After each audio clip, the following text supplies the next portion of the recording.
Okay, hello everybody. Once again, I must thank the organizers for putting together this excellent, much-needed platform for theoretical and computational chemists, and I'm thankful for making me part of this. So I understand that I stand between you and lunch. So what I'll try to do is I'll tell you a couple of stories. I'll not try to go into too much of details, but I'll at least try to tell you how we think about the problems that we want to solve. And the general question that we try to answer is, how do proteins talk to each other? And I'll try to give you two representative case studies, if time permits. So since many of you may not know me, so before going into the actual talk, let me give you a quick overview of general activities that goes on in our group. So what we do can be classified as computational biophysical chemistry. So we try to use computational tools primarily based in statistical mechanics to solve problems in the interface of chemistry and biology. And the general approach that we take is molecular thermodynamics. So essentially, we try to connect molecular interactions to macroscopic thermodynamic and dynamic properties of materials. And we work on a wide range of problems, starting with different solvation-related problems in spectroscopy and self-assembly. In particular, we are interested in understanding role of water in biology or in life processes. A major focus of our group is trying to understand biomolecular recognition, signaling, and allostery from a molecular perspective. We have been doing some work on disease-related processes like protein misfolding and aggregation. And also, we are interested in some non-conventional energy resources and environment-related problems like gas hydrates and CO2 capture. But as I mentioned, I'm going to focus on a couple of stories from this area. So why am I interested in this? The reason being, the fact that you can see me, or you can smell coffee, or you're going to enjoy the lunch. The thing is that all these external stimulation, like it can be a light or a small molecule binding to your olfactory or your taste buds, what happens is those external stimulations, they essentially activate some proteins on the cell surface. A celebrated such receptor is GPCR, and when this protein gets activated, this protein informs another protein, some downstream protein, that you get activated. So the kind of questions that we try to ask, that first, what is the meaning of being activated? So as a chemist, what do molecules actually do when they're activated? And also, how do they pass on this information when they're activated? So it's the molecular basis of this. So in an anthropomorphic view, probably proteins will talk like this. But in a molecular thermodynamic view, the language spoken by the proteins would be either the change in the shape of the protein or interactions or dynamics. So essentially, we'd like to understand how proteins talk to each other using the tools of molecular thermodynamics. So let's take a couple of examples to tell you the general framework. So let's first take the example of the vision, the process of vision. How do we see? So in general, in our retina, there are proteins like this kind of chromophores called, this proteins called rhodopsin, which has a chromophore inside it, which is a retinal. Okay, so this retinal, when you shine light to it, there is a cis-trans isomerization. I'm sure most of you know it, that on shining light, there's this double bond, it rotates, and there is a light-induced cis-trans isomerization. Without going into details, so why such isomerization happens? The point is, when you shine light, the energy landscape of the molecule gets modulated. So in the ground state, if one conformation was more stable, when you shine light in the excited state, the other conformation becomes stable. So there is a crossover. There is a switching caused by this change or crossover in the stability profile.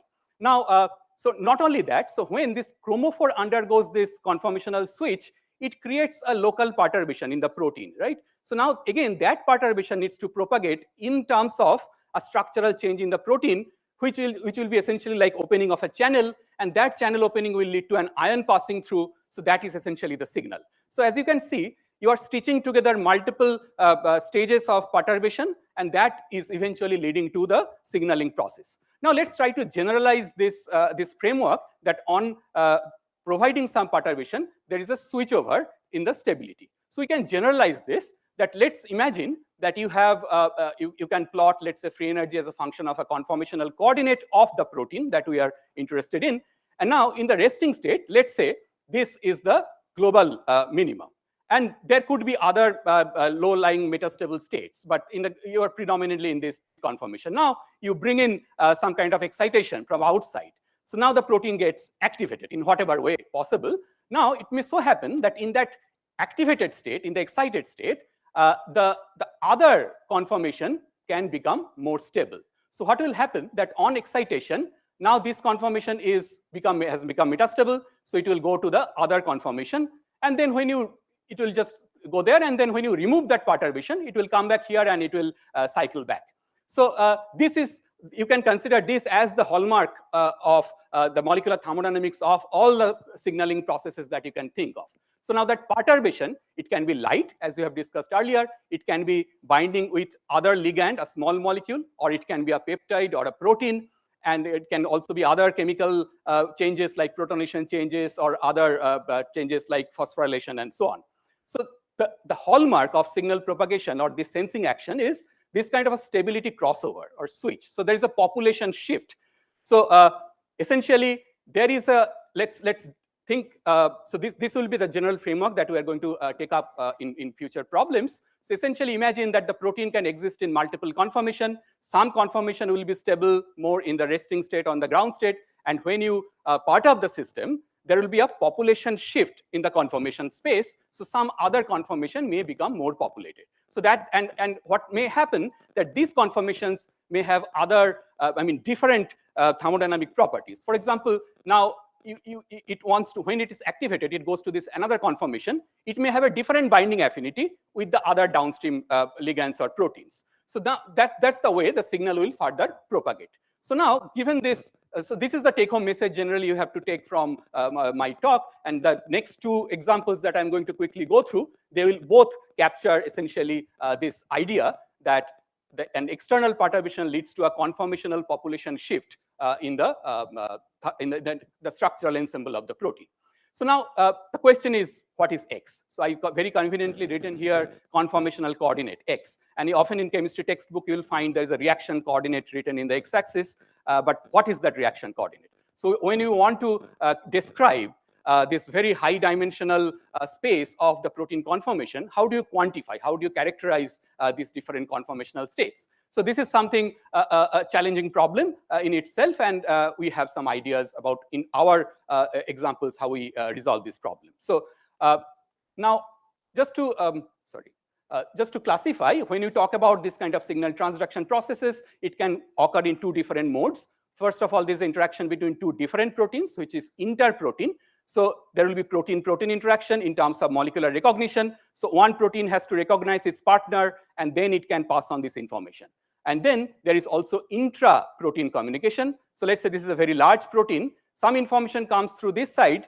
Now this has to propagate through inside the protein to the other side. So this is called allostery, where it's nothing but a biomolecular remote control. So something happens on one side of the protein, and that information goes long range to a distal part of the protein. So these are the couple of phenomena that we'll try to understand through a couple of examples very quickly. So this is the first example. I'll go through rather quickly. So this is a very classic problem of a dynamic allostery. Okay, so this is a classic system, PDZ domain protein. Don't worry about the details too much. So the basic idea is that this protein, this PDZ domain, when it binds a ligand, this is a peptide. This binds the C-terminal domain of another peptide. And when it binds, you see that there is no structural change. When you superimpose these two bound and unbound states of the protein, there is no structural change. But it has been found through both solution NMR and also simulations that the dynamics gets altered in the distal part of the protein. So there is no structural change, but there is a long-range dynamical change. And hence the term dynamic allostery was coined. And this has been known for a very long time. And this is a very classic system of studying dynamic allostery. And this clearly shows that a static structural view is not enough, because you cannot see any difference in the structure. So you must invoke a dynamical picture. Now, another interesting observation is from this 2009 PNS paper, that what they claimed here in the dynamic allostery, although there is a change in the binding free energy, there is no change in the enthalpy. So traditionally, the dynamic allostery has been attributed to purely entropic in origin. So this is something we are going to question very briefly. So now, first, the question that we ask, whether really there is no structural change or we just don't see it.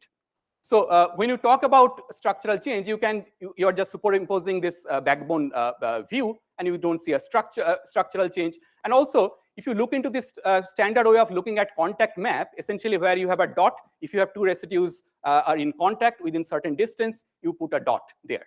I mean, even in the contact map, you don't see much difference. So using standard structural-based parameters, we cannot see the structural changes. But on the other hand, if you look at energetics, the non-bonded interaction energies as the descriptor, we can see that there is a significant change in the non-bonded interaction energy. So what we first propose is the interaction energy can be a very subtle reporter of the structure, small-scale structural changes in the protein. I'll not go into the details of these graphs. All I wanted to describe here is using this descriptor of the change in the average non-bonded interaction energy, we can indeed follow how the energetic perturbation propagates from the ligand binding site on this side of the protein to the distal allosteric site of the protein. And more interestingly, the question is now, what is the mechanism? How does this signal propagates to the other side? So if you start breaking down all these pairwise interactions, we'll see that essentially all those pairs, essentially they form some kind of a network of salt bridges or hydrogen bonds. Let's take an example of this, let's say the unbound state where the ligand is not there. You can clearly see that there are very distinct salt bridges or hydrogen bonds here. But when the ligand comes and binds, it actually changes this the network of this salt bridges hydrogen bonds. So you can think of it like the protein has like many people holding hands. Okay. Now, when another person comes and it takes care of one hand, all the hands will start to rearrange among themselves. So this unbound ensemble and the bound ensemble, they have a different arrangement of conformation or this interaction. So as you can see here, this is the population shift that I'm going to talk about.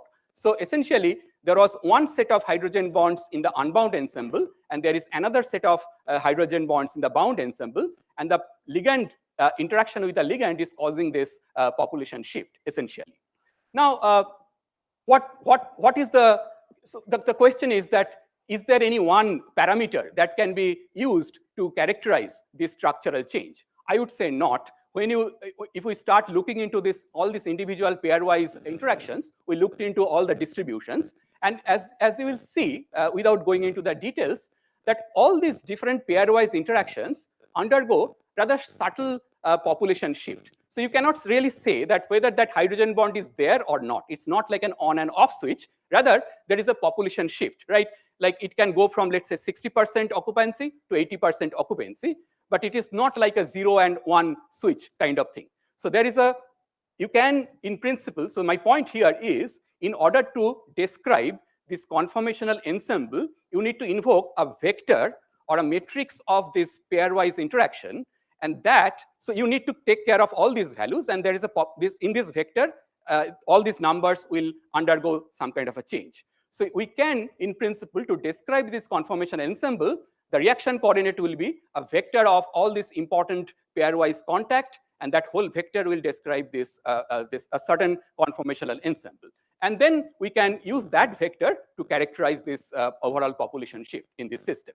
So just that's the idea. So just to summarize this, at least for this part, these dynamical changes are essentially driven by the changes in the underlying energy landscape. And so there is this rewiring of the side chain interaction network that causes this long-range allostery, and there is this population shift in the structural ensemble. So just to emphasize one point, it is not that there is no structural change. At least you may say that there is no structural change at the backbone level, but if you look at the side chain level, all these hands are actually moving around, they are changing their interaction pattern, and their population is actually changing. So, and that population shift is actually related to the dynamic allostery that is observed.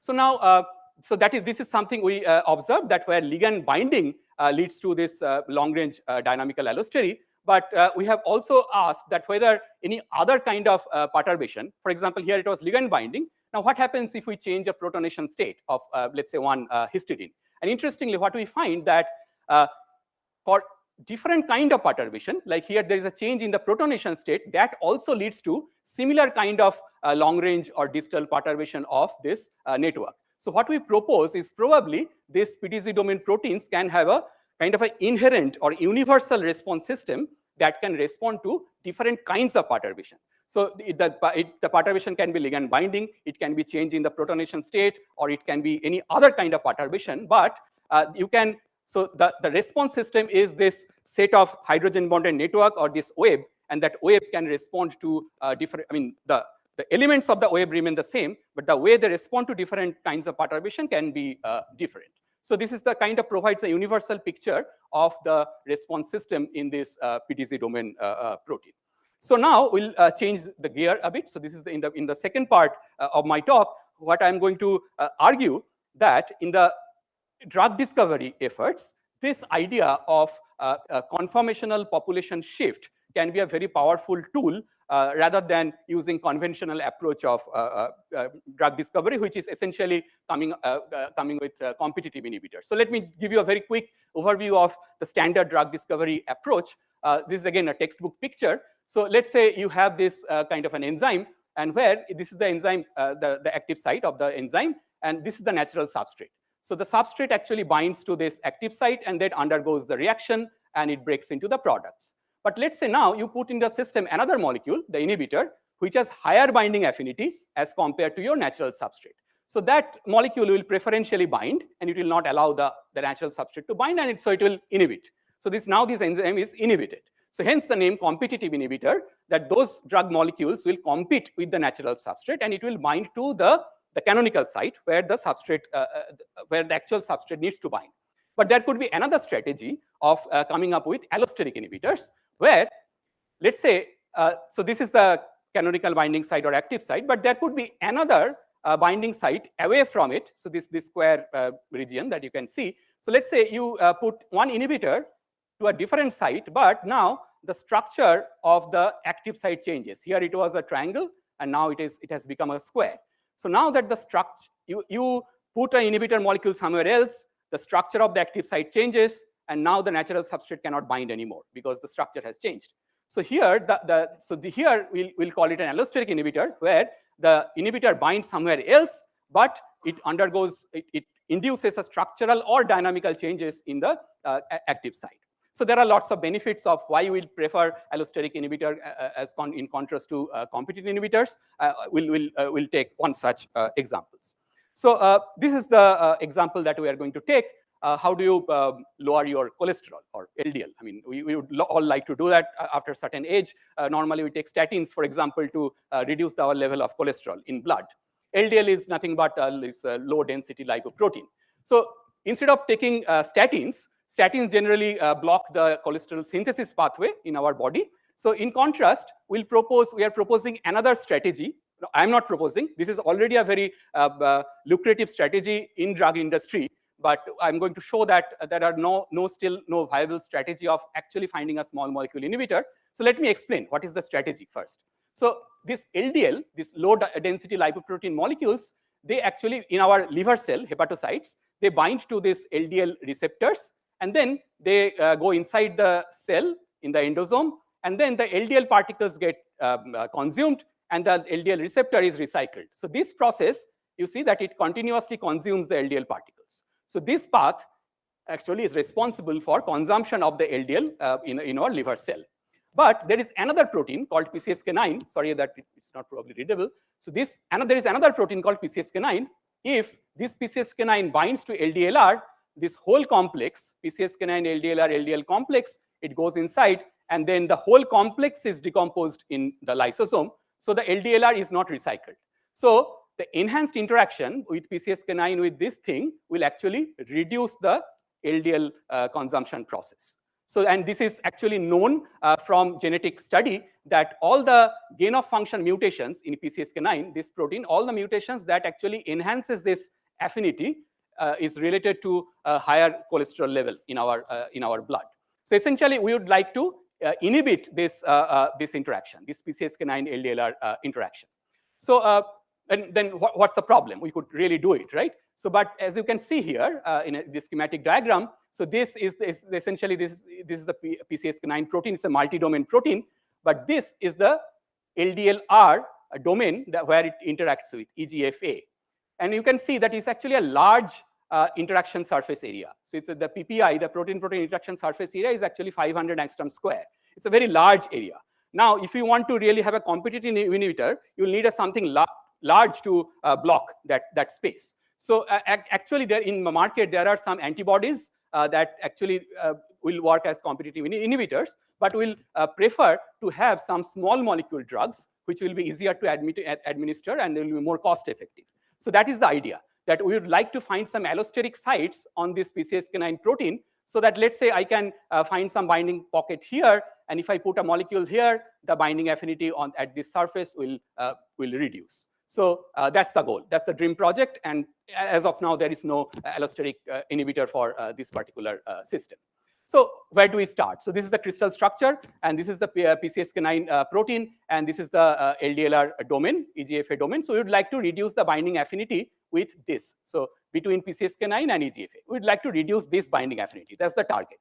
Now, if we look into this cluster, these structures carefully, so there are multiple crystal structures available, both with and without this LDLR, EGFA. And interestingly, what we find is between these two different structures, with and without LDLR, there is this loop slightly far away from this binding domain, this 2-1 and 2-2-2. This loop exists in two different conformations. As you can see, there are these two different structures. So normally we will not pay much attention to these disordered loops, because loops are very flexible. Normally we don't really care much. Yeah, sure. So normally we don't pay much attention to these loops, but what we find here is actually that binding with this LDLR can significantly modulate this loop conformation. So I'll just skip, I'll go a bit fast at this point. So what we first observed through MD simulations is that these loops they have significant conformational stability. So these are the two conformational ensemble. It's one in the bound state, another is in the unbound state. And these two loops, they don't interchange even within 2 microsecond time scale. So you really have these two distinct conformation where this can be stuck into different conformation. So then we used, again, we have characterized this conformational space in terms of this population distribution of these pairwise interactions. Now, and then we have evaluated these free energy surfaces, which clearly shows that with or without this LDLR, that loop can exist in two different conformations. So there is an allosteric coupling between the ligand binding site and these two different loop conformation. And then finally, the objective will be that, so the idea is like this. So if you have with and without the ligand, that loop can exist in two different conformations. So now what we propose is that if we can lock in the loop conformation in that apo-like state, so that conformation will lead to lowering of the binding affinity in the reverse way.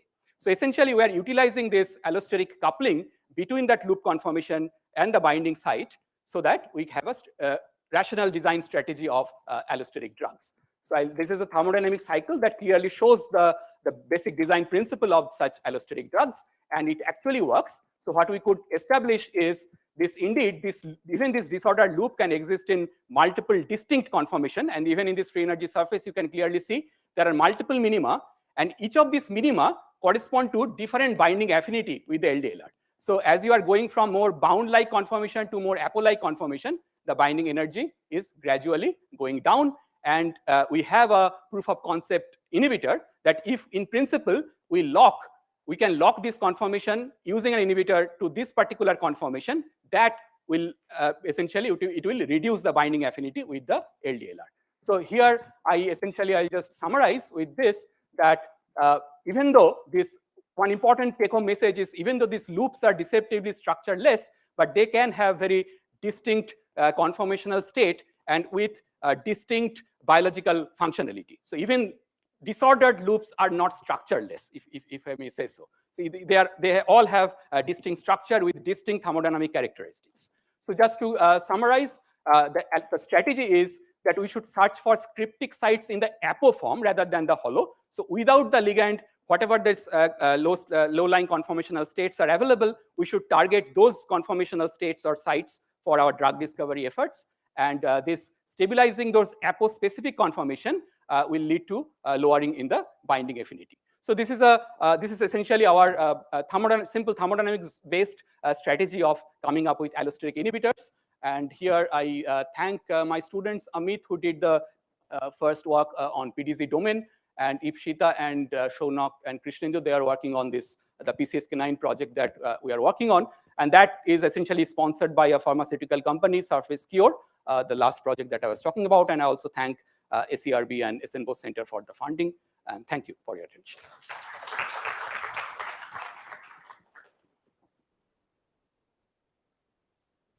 Suman, of course, very nice talk. Just a general consideration. I wonder if you have done this.